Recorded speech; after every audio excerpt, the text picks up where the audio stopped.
어느 설문조사에서 만 18세 이상 1,052명을 대상으로 정치인들은 나라와 국민을 걱정하기보다 내 이익을 위해 행동한다는 문학이 맞다라고 응답한 비율이 87%였다고 합니다. 이 비율이라면 내가 투표한 정치인을 바라볼 때도 이 나라와 국민보다 내 이익을 먼저 생각하는 존재로 여기는 불신과 냉소적인 시선이 있음을 생각해 볼 수 있습니다. 이 나라의 국민을 위해 나라를 잘 다스려 어려운 민생을 해결해 줄 것이라는 기대를 갖고 투표에 참여하지만 얼마 지나지 않아 실망스러운 모습을 자주 보이기에 안타까운 응답 결과가 나온 것 같습니다. 이러한 국민이 신음하고 절망하고 있음에도 이것에는 관심이 없고 내 이익을 위해 혈안이 되어 싸우는 모습, 서민과 약자의 삶을 체험한다며 벌이는 이례적인 이벤트, 일은 크게 벌어졌는데도 능력이 전무한 정치인까지 오랜 시간 축적되어 우리가 봐온 일들이기에 이러한 결과가 과하다 싶으면서도 이해가 되는 안타까운 현실을 살아가고 있습니다. 이런 현실 속에서 오늘 본문은 스스로를 희생하면서까지 자기 백성을 사랑하시고 또한 끝까지 버리지 않으시며 신음하는 백성 한 사람을 위해 한없는 긍휼로 능력을 베푸시는 위대한 대제사장이 있음을 소개합니다. 이 서신은 유대교에서 그리스도로 개종했다는 이유로 받는 핍박으로 이전에 유대교로 돌아가려는 유혹에 직면한 히브리 성도들을 대상으로 한 서신입니다. 이에 더 나아가 로마의 압제 아래 있었기에 말로 다 할 수 없는 어려움이 동반되는 고난의 시기였습니다. 이러한 이유로 본 서신의 저자는 예수 그리스도에 대한 신앙을 굳게 지키도록 권면하기 위해 예수 그리스도의 우월성을 변증하는 데 상당히 많은 부분을 기록합니다. 오늘 함께 볼 본문 역시 예수 그리스도의 우월성을 변증하는 내용의 일부로서 큰 대제사장 예수, 승천하신 하나님의 아들로 소개하므로 누구보다 우월하신 예수 그리스도를 끝까지 따를 것을 권면합니다. 이와 동시에 핍박과 말로 다 할 수 없는 고난 중에 있는 그리스도인들을 향해 큰 대제사장이신 예수 그리스도께서 베푸시는 아주 놀랍고도 특별한 은혜가 있음을 언급하며 소망과 위로를 줍니다. 오늘 본문의 말씀을 중심으로 인생의 여러 고난 속에서도 이 세상의 통치자와는 다른 오늘 큰 대제사장 예수 그리스도께서 베푸시는 은혜가 무엇인지를 함께 생각해 보고자 합니다. 이에 대해 첫째로 우리의 대제사장이신 예수님은 인간의 모든 연약함을 깊이 동정하십니다. 오늘 본문 14절과 15절의 말씀을 함께 봉독하겠습니다. 시작. 그러므로 우리에게 큰 대제사장이 계시니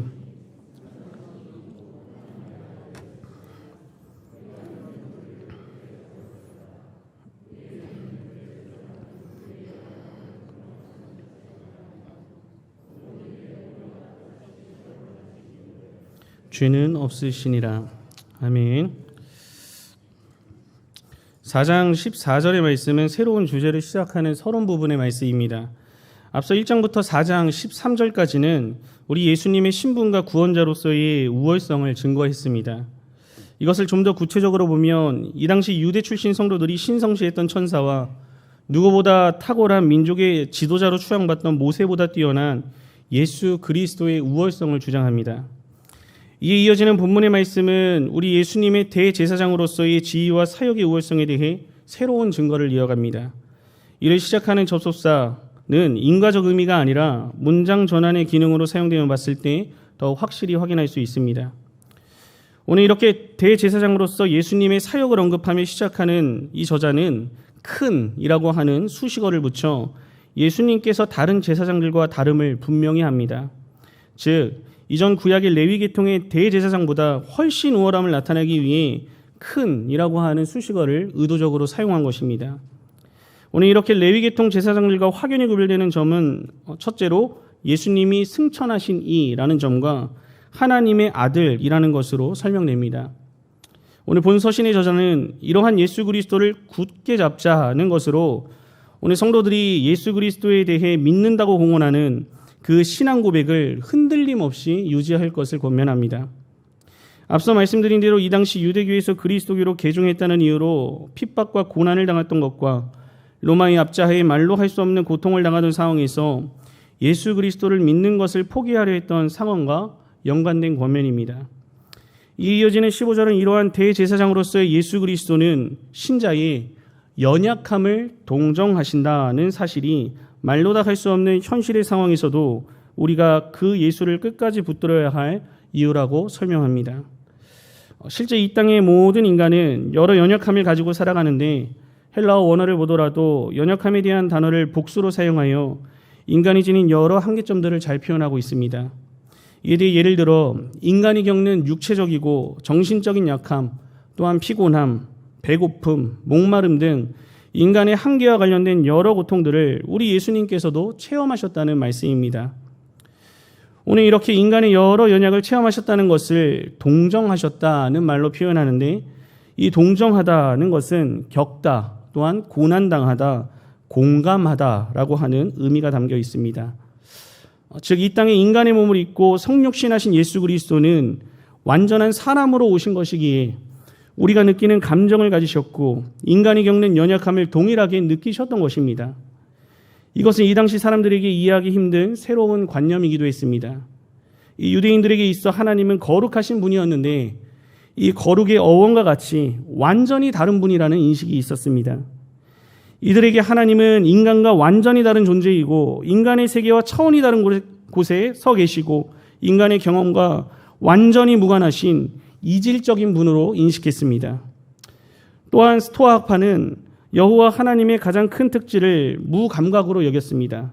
즉 감정에 지배받지 않는다는 뜻입니다. 또한 에피쿠로스 학파에서도 동일한 관념을 엿볼 수 있는데 신들이 완전한 행복과 축복 속에 살았고 인간의 세상과 완전히 단절되어 있는 멀리 계신 분으로 인식했습니다.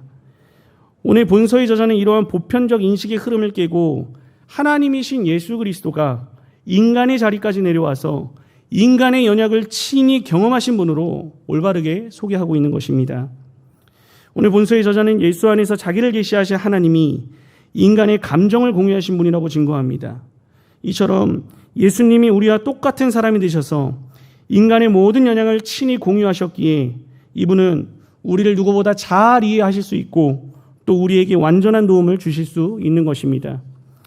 심지어 15절 하반절을 보십시오. 무엇이라고 말합니까?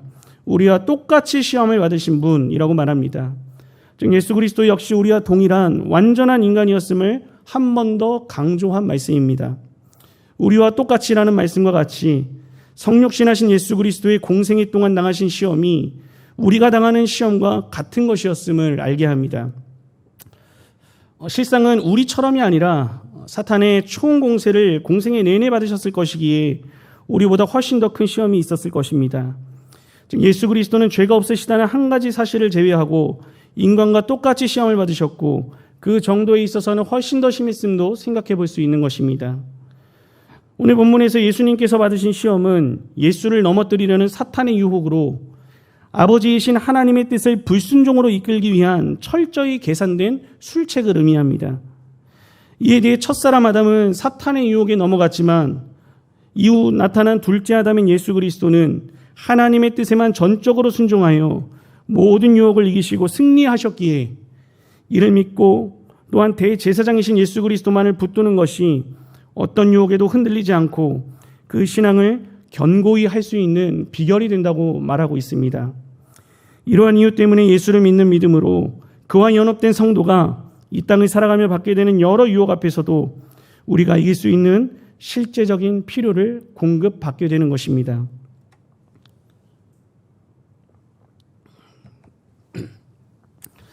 성도 여러분, 우리의 인생에 어떤 어려움이 닥쳐 고난을 통과하게 될 때 그 상황을 동일하게 겪고 통과한 타인의 위로나 조언, 또 그 모습을 바라보는 것만으로 힘이 되곤 합니다. 위로해주는 입장에서도 이전에 내가 겪은 아픔들을 떠올리고 기억하며 그 경험에 비추어 실제적인 도움을 주고자 할 것이고 여기에는 분명 유익이 있을 것입니다. 질병의 고통을 겪은 사람이 그 질병을 겪고 있는 사람의 마음과 필요를 잘 알 것입니다. 사업 실패에 좌절해보거나 믿었던 사람에게 배신을 당하거나 물질의 궁핍을 겪고 여러 인간관계로 어려움을 겪은 사람이 같은 상황에 놓인 사람을 누구보다 잘 이해하고 공감해 줄 수 있습니다. 오늘 하지만 모든 인간은 저마다 한계가 있습니다. 이 도움을 준다고 해도 항상 그 사람과 동행하면서 가까이 머물지는 못합니다. 공감은 할 수 있으나 사람마다 다른 환경과 조건 속에 살아가기에 어느 부분에 있어서 완전히 이해하지 못하는 부분이 있을 수 있습니다. 무엇보다 그 상황을 해결할 능력의 한계가 있습니다. 이런 현실에도 우리 신자들에게는 한계가 있는 이 땅의 위로자가 아닌 인간의 모든 연약함과 여러 유혹까지 모두 겪으신 하늘의 위로자 대제사장 예수 그리스도가 있기에 언제나 힘을 내어 나아갈 수 있는 것입니다. 우리 죄를 대속하시기 위해서는 완전한 사람의 몸을 입고 이 땅에 오셔야 했기에 죄가 없으셨음에도 이 세상에 사는 동안 인간이 겪는 모든 시험을 겪으신 것입니다. 배고픔과 가난함, 고통과 불편함, 보고 싶은 것과 또한 그리운 것, 인간으로부터 받는 배신과 모든 모욕까지 일체의 고통을 공생의 기간 동안 경험하셨습니다. 인간이 당하는 모든 희로애락의 슬픔을 원리적으로는 모두 체험하셨던 것입니다. 이 때문에 주님은 인간이 누구인지를 깊이 체험하셨고 예수 그리스도는 하늘에 계실 때뿐만 아니라 사람의 몸을 입고 이 땅에 오셨을 때 더욱 뼈저리게 인간을 사랑하시는 하나님이 누구신지까지 보여주실 수 있으셨습니다. 이에 더 나아가 주님은 시험당하는 우리를 볼 때 하늘에 계신 아버지께서 고통당하던 이스라엘 백성을 바라보며 안타까워 하시던 것처럼 이렇게 가슴 절절한 사랑으로 우리를 지켜봐 주십니다. 즉 우리가 믿는 예수님은 우리가 당하는 여러 모양의 어려움과 시험 속에 멀리 떨어져 있지 않으시고 그 일을 친히 알고 계십니다. 우리가 겪고 있는 일에 무관심하거나 냉담한 분이 아니신 것입니다. 이를 정확히 말해 예수님이 이 모든 것들을 동정하시게 된 것은 이 땅에 성육신하셔서 완전한 인성을 취하셨기 때문입니다. 이 때문에 하늘아버지의 보좌 앞에서 누구보다 탁월하게 우리를 대표하여 중보하실 수 있고 우리를 위해 하늘에 계신 아버지께 간구하시고 우리가 필요로 하는 영적 자원을 조달할 수 있는 분이신 것입니다. 이를 알 때 예수님을 믿는 신자라면 어떤 상황 속에서도 인생을 포기한 사람처럼 살면 안 되는 것입니다. 우리의 인생의 어려움과 고난은 반드시 따라옵니다. 이 히브리서자는 세상에서 우리의 인생 행로를 약속의 땅을 향해 광야를 지나가는 이스라엘의 여정과 비교하여 이 점을 확실히 했습니다. 이런 현실에도 또 한 가지 분명한 사실은 그 어려움과 고통의 인생 속에 내가 너희를 고아와 같이 버려두지 아니하고 너희에게 오리라. 내가 세상 끝날까지 너희와 항상 함께 하겠다고 약속하신 대로 늘 우리와 가까이 동행하시며 끝내 승리의 자리로 인도해 주십니다. 인생의 고난과 수많은 유혹 속에 너무도 자주 넘어지려 하는 우리를 완전히 넘어지지 않도록 붙들어 주시고 일으키시며 약속의 땅까지 인도해 나가시는 것입니다. 그 길을 걸어갈 때 멀리서 보면서 순종과 희생만을 강요하는 분이 아니십니다. 왜 시험에 빠졌냐고 무서운 눈으로 우리를 조롱하시거나 바라보지 않으십니다. 우리의 연약과 부족함을 진심으로 마음 아파하시고 동정하시는 분이 우리의 대제사장 예수 그리스도이십니다. 성도 여러분, 이 예수님께 여러분의 마음을 내어놓으시기 바랍니다. 모든 것을 의지하시고 이를 통해 우리의 연약을 깊이 동정하시는 예수 그리스도의 넉넉한 위로를 얻으며 언제나 승리의 행진을 살아가는 성도님들이 되시기를 간절히 바랍니다.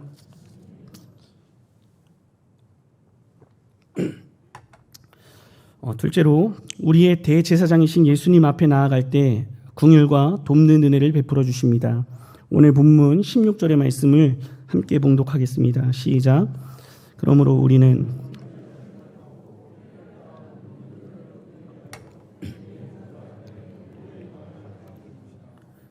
아멘. 함께 읽은 본문에서 은혜의 보좌 앞에 담대히 나아갈 것이니라는 말씀은 은혜의 보좌 앞으로 계속하여 나아가자라는 말로 번역하는 것이 현재형이 포함된 원문의 뉘앙스를 살린 좀 더 정확한 번역이 됩니다. 또 나아가자는 동사는 나아가는 객체를 볼 수도 있고 말할 수 있고 만질 수 있을 정도로 가까이 다가가다는 매우 친밀한 접근을 의미합니다. 이 히브리서자는 이 단어가 지닌 의미를 염두에 두고 은혜의 보좌를 실존적으로 체험할 수 있을 만큼 가까이 나아가자라고 권유하고 있는 것입니다. 이전에는 갈 수 없었던 그 길이 예수 그리스도의 속죄 사역으로 활짝 열려 접근이 가능하게 되었기에 이제는 담대하게 영적인 특권을 누리는 자리로 가까이 가서 그가 베푸시는 은혜를 체험하자는 것입니다. 성도가 나아가야 할 은혜의 보좌는 하나님의 보좌, 즉 은혜의 근원을 의미합니다. 이 보좌의 우편에는 우리의 중보자이신 예수 그리스도께서 거하시는 곳이기 때문에 그 예수 그리스도께서 베푸시는 은혜를 직접 누리기 위해서는 그 자리로 나아가야 한다는 것입니다. 이러한 표현을 사용한 것은 히브리서에 자주 사용되는 표현이기도 합니다. 예수 그리스도의 속죄 사역 이전 구약시대의 성도들은 이러한 특권을 누릴 수 없었기에 두 시대를 비교하여 그 자리로 나아갈 수 있게 된 것이 얼마나 큰 은혜이자 특권임을 계속하여 강조합니다. 이 구약시대 대제사장들은 1년에 한 번, 이것도 정해진 날에 제물을 가지고서야 지상장막의 지성소로 들어가는 것이 겨우 허락되었습니다. 하지만 예수를 믿는 신자들은 예수 그리스도께서 흘리신 피를 힘입어 그 피 때문에 언제든지 살아계신 하나님의 보좌 앞에 나가 그분과 직접 대화할 수 있는 길이 열리게 되었다는 것입니다. 구약시대 신의 광야의 진을 치고 있던 이스라엘 백성은 신의 산 위에 임하신 하나님의 영광을 보고 죽음의 공포로 떨었고, 선지자 이사야는 이상 중에 본 하나님의 영광으로 인해 죽을 것 같은 두려움을 느꼈으나 오늘 우리는 예수 그리스도의 속죄 사역으로 인해 매일매 순간 그 보좌 앞에 나아갈 수 있고, 또한 거룩하신 그분과 직접적으로 교통하고 대화하며 나아갈 수 있게 된 것입니다. 예수 그리스도께서 친히 우리의 아버지가 되어주셨고 우리는 그분의 사랑받는 자녀이기 때문입니다. 그 과거 광야시대의 이스라엘에게 하나님의 보좌는 은혜의 보좌가 아니요 심판의 보좌요 또한 두려움과 공포의 대상으로 인식되었지만, 오늘 우리에게는 대제사장이신 예수 그리스도로 인해 은혜의 보좌가 된 것입니다. 무엇보다 이 보좌로 나아갈 때 우리가 누릴 수 있는 놀라운 은혜가 있는데, 오늘 본문은 하나님의 긍휼하심을 받고 때를 따라 돕는 은혜를 얻게 된다고 말합니다. 오늘 본문에서 긍휼은 자비를 의미합니다. 여기서 하나님이 베푸시는 자비는 인간에 대한 직접적인 경험에 근거한 것으로 예수 그리스도께서 완전히 인간 되시고 모든 일에 우리와 동일한 시험을 받으신 역사적 사실을 통해 우리가 진정한 긍휼과 자비를 베푸시는 분임을 알게 하는 용어입니다. 또한 때를 따라 돕는 은혜를 베푸신다고 했습니다. 누군가를 향한 도움은 때를 잘 맞춰야 그 효력이 증대되는 법입니다. 여기서 하나님이 때를 따라 베푸시는 은혜는 하나님의 보좌 앞에 나온 성도가 꼭 필요할 때 가장 적절한 시기에 도움을 주신다는 의미입니다. 언약 백성 이스라엘이 사는 팔레스틴에 이른 비와 늦은 비를 시기적절하게 내려주시듯이 하나님께서는 자신의 은혜의 보좌 앞으로 달려나오는 성도들에게 돕는 은혜를 시기적절하게 내려주신다는 것입니다. 아무리 큰 도움이라도 시기를 놓친 후에 도와주는 것이라면 별 소용이 없듯이 하나님께서는 도움을 필요로 하는 때가 지나버린 후에 부랴부랴 도움의 손길을 뻗치시는 법이 없습니다. 하나님은 우리가 도움을 필요로 할 때 사람의 때가 아닌 하나님의 최적의 때에 적재적소에서 그 백성들에게 도움의 손길을 뻗어주신다는 은혜의 말씀인 것입니다. 마치 위급한 환자가 발생하면 의사는 지체 없이 그에게 가서 병세를 살피며 적절한 치료 방법을 강구하는 것과 같은 것입니다. 또한 태풍을 만나 배가 부서지거나 빙산이나 암초로 배가 난파했을 때 사람들은 이용 가능한 응급용 도구들을 사용하여 구조를 기다리게 됩니다. 돕다라고 하는 이 단어가 실제 의사들의 치료 행위나 항해 시의 밧줄과 같은 위급 상황에 사용되는 도구를 나타내는 것을 봤을 때 더욱 분명히 확인할 수 있습니다. 즉, 이 도움은 때를 잘 맞춘 도움으로 은혜의 보좌로 나아가는 성도에게 언제나 이와 같은 도움을 베푸신다는 말씀인 것입니다. 성도 여러분, 어떤 힘든 상황에 처하게 될 때 언제나 도움을 구할 수 있는 사람이 있다는 것은 그 존재만으로도 큰 힘이 될 것입니다. 오늘 하지만 우리의 현실은 이 땅을 살아가는 모든 사람에게 그러한 후원자가 있는 것은 아닙니다. 이 땅 한들 내가 필요한 때 항상 만날 수 있는 것도 아닐 것이고 시원한 해결책을 제시해 주지 못할 수도 있습니다. 나라의 힘 있는 권세자라 한들 국민이 원하는 저마다 다른 상황에 맞춰 움직일 수 없을 것이고 만나서 내 얘기 좀 들어달라 해서 만날 수 있는 것도 아닙니다. 이 때문에 대부분의 사람들은 여러 고통의 현실을 만날 때 현재 상황뿐만 아니라 알 수 없는 미래에 대해서 마땅한 해결책 없이 홀로 괴로워할 때가 있는 것입니다. 인생이 쓰리고 아프고 괴로운 일들을 사랑하는 가족이나 절친한 친구나 교회의 동역자에게조차 말하기 힘든 상황이 우리에게도 닥쳐오곤 합니다. 아마도 코로나의 긴 시간과 또한 개인적인 일들로 현재 힘든 시간을 통과하고 계시는 분도 분명히 있을 것이라 생각됩니다. 중요한 것은 이러한 상황이 찾아올 때 여러분은 어떻게 그 상황을 통과하고 있으십니까? 이에 대해 두말할 것 없이 예수 그리스도를 믿는 신자라고 한다면 은혜의 보좌인 예배와 기도의 자리로 나아가길 힘써야 하는 것입니다. 신자에게는 내가 처한 상황을 내가 찾는 그때에 언제나 들어주시고 듣는 것에서 멈추지 않고 가장 적절한 때에 도와주시는 긍휼이 풍성하시고 능력이 무한하신 대제사장 예수 그리스도가 있음을 기억해야 합니다. 예배의 자리를 통해 하나님의 말씀을 듣고 내가 나아가야 할 방향이 어디인지를 알게 하십니다. 말씀을 통해 위로를 주시고 새 힘을 공급하여 어떤 상황도 넉넉히 이겨내도록 인도해 주십니다. 무엇보다 말씀을 붙들고 내 상황을 토로하며 기도할 때 이를 외면하지 않으시고 우리를 긍휼하게 여기사 때에 따라 돕는 은혜를 삶 가운데 체험하게 하십니다. 이 기도는 공적인 시간뿐만 아니라 내 골방에서 언제든지 이루어질 수 있으며 심지어 내가 살아가는 모든 시간 무시로 올려드리는 기도의 간구까지도 하나님은 받으시고 우리의 작은 신음까지도 응답하심으로 그 상황을 이길 실제적이고 영적인 도움을 받게 되는 것입니다.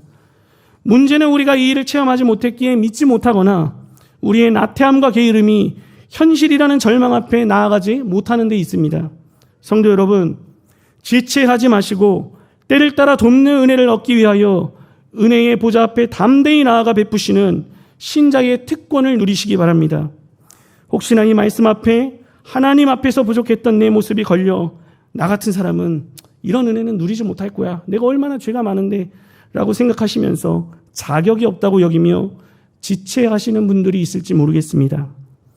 이에 대해 히브리서 저자는 우리에게 중요한 단어를 이야기합니다. 담대히 나갈 것이라. 아무리 밖에서 사고를 쳐도 내 자녀가 문을 열고 들어와 부모에게 밥 달라며 천연덕스럽게 집으로 들어오는 것처럼 우리의 삶이 아닌 우리의 신분 때문에 그분의 보좌 앞으로 자녀된 권세를 가지고 나아갈 수 있음을 알아야 합니다. 부모의 기준에 부족하다고 자녀를 버리는 부모는 없습니다. 하나님의 자녀된 우리 역시 은혜의 보좌를 두고 서성거릴 이유가 없습니다. 담대히 나아가 말씀을 듣고 하나님 앞에 기도로 아뢰시기 바랍니다. 이를 믿고 나아갈 때 하나님은 우리를 위해 때를 따라 돕는 은혜를 베푸십니다. 공고한 사람은 하나님의 채우심을 경험하기 위해서 나아가야 합니다. 슬픈 사람은 위로의 은혜를 받기 위해 나아가야 합니다. 눈물 마를 날이 없는 이 땅의 현실 속에 베푸시는 은혜를 받기 위해 여러 모양으로 하나님 앞에 나아가길 힘쓴다면 하나님은 우리 각 개인 한 사람을 위해 하나님의 때에 하나님의 방법으로 가장 좋다 여기시는 그것으로 응답해 주실 것입니다. 예수님의 찢기심으로 우리는 담대히 하나님의 보좌 앞에 나아갈 수 있게 되었습니다. 죄인된 우리가 하나님께 나아갈 수 있는 길을 여시려고 예수님의 육체도 성소의 휘장처럼 찢김을 받으셨습니다. 예수 그리스도께서는 자신을 제물로 드려 새롭고 산 길을 여시고 우리를 인도하여 하나님의 보좌 앞으로 나아갈 수 있도록 새로운 길을 열어주셨습니다. 이 지상에 속한 모든 교회 안의 지체들은 늘 은혜의 보좌 앞으로 나아가는 부지런함이 있어야 합니다. 그 보좌 앞에서 참된 기쁨과 즐거움을 취할 수 있어야 합니다. 우리가 가진 문제나 고민은 사람의 능력이나 관계에서 해결될 것이 아닙니다. 늘 그것은 한계가 있습니다. 생명수의 은혜가 흘러나오는 보좌 앞에 엎드려질 때 예수 그리스도의 만지심을 통하여 우리는 다시 회복되고 그 상황은 다시 복원되는 것입니다. 그 보좌 앞에서 앞으로도 여러분의 영과 욕이 더 강건해지는 은혜를 삶 가운데 뜨겁게 체험하며 살아가는 성도님들이 되시기를 간절히 바랍니다.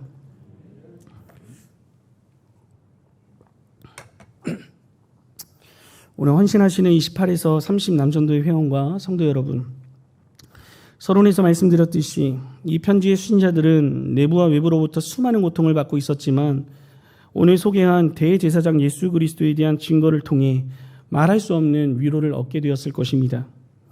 신자를 향한 하나님의 깊은 사랑으로 인한 힘으로 나의 믿는 도리를 굳게 잡을 수 있었고 믿음을 끝까지 지켜낼 수 있었을 것입니다. 오늘날 우리의 인생 속에도 수많은 어려움들이 여전히 존재합니다. 물질적 어려움과 질병, 고민과 갈등은 끊임없이 따라옵니다. 무엇보다 코로나19로 인해 현실적인 어려움은 더욱 가중되고 있고 점점 악해지는 세상 속에서 신앙을 지키며 살아간다는 것이 참으로 힘든 때를 맞이하고 있습니다. 이 일상 속에서 불합리한 공격을 받기도 합니다. 이런 현실 속에서 우리 신자들이 낙심하지 않고 승리자의 길을 힘있게 걸어가기 위해서는 어떻게 해야겠습니까? 우리의 큰 대제사장 예수 그리스도를 더욱 바라보아야 합니다. 내 삶 속에 고통이 가중될 때에 우리가 믿는 큰 대제사장 예수 그리스도를 더욱 굳게 붙잡아야 합니다. 예수 그리스도가 누구십니까? 우리를 위해 친히 인간의 몸을 입고 이 땅에 오셨고 인간이 겪는 모든 연약함과 시험을 겪으심으로 인간의 상태를 깊이 동정하신다고 했습니다. 우리는 나를 이해하시고 누구보다 내 상황을 잘 아시며 친히 하나님과 우리 사이의 중보자가 되신 예수 그리스도 앞에 나의 마음을 다하여 담대히 나아가기 힘써야 하는 것입니다. 예배와 기도로서 직접적인 영적 소통에 특권적인 길이 열렸음을 깨닫고 그 자리로 나아가야 합니다. 이때 하나님은 우리의 연약함만을 보고 너의 죄 때문에 겪는 어려움이라 탓하시거나 우리의 어려움을 모른 척하지 않으시고 우리를 긍휼히 여기시고 때를 따라 돕는 은혜를 베풀어 주십니다. 나의 연약함에 괴로움이 있고 사탄의 시험을 당하면서도 기도하지 않고 예배의 자리로 나와 말씀 앞에 엎드려지지 않는 것은 내 힘으로 문제를 해결하겠다는 교만함임을 알아야 합니다. 우리 예수님께서도 어떻게 하셨습니까? 철저히 하나님의 말씀을 붙들고 살아가셨습니다. 그 뜻을 쫓아가셨고 또한 시험을 당할 때 여러 고난과 어려움이 그 앞에 찾아올 때에 아버지 앞에 나아가 기도하셨습니다. 땀방울이 핏방울이 되도록 하나님 앞에 간절히 기도하며 살아가셨습니다. 이 땅을 살아가는 우리 역시 이 모습을 따라 나아가야 합니다. 눈물 마린 날이 없는 광야의 삶을 살아가며 무엇보다 종말의 징조가 차고 넘쳐나는 이때 우리를 향한 사단의 유혹은 앞으로 더욱 거세질 것입니다. 이러한 현실 속에 살아갈 때에 은혜의 보좌 앞으로 쉬지 말고 나아가기를 힘쓰므로 더욱 예배에 집중하여 말씀의 인도를 받고 간절히 기도함으로 때를 따라 돕는 하나님의 풍성하신 은혜를 더욱 뜨겁게 체험하며 나아가는 성도님들과 헌신하시는 남전도의 회원들이 되시기를 우리 주님의 이름으로 간절히 축원합니다.